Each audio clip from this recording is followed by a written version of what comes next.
Step-by-step basic side plank. 1. Start position.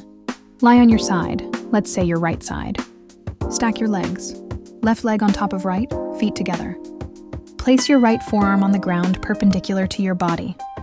Elbow should be directly under your shoulder. Your left hand rests on your left hip or waist. 2. Engage core and lift. Press your forearm and side of your bottom foot into the ground. Lift your hips off the ground so your body forms a straight line from head to feet. Keep your neck neutral and eyes forward or slightly down. 3. Hold the position. Engage your core, glutes, and legs to maintain alignment. Don't let your hips sag or pike up. 4. Duration. Hold for 15 to 60 seconds depending on your fitness level. Switch sides and repeat. Tips. Beginners can modify by dropping the bottom knee to the floor for support. Keep breathing steadily, don't hold your breath.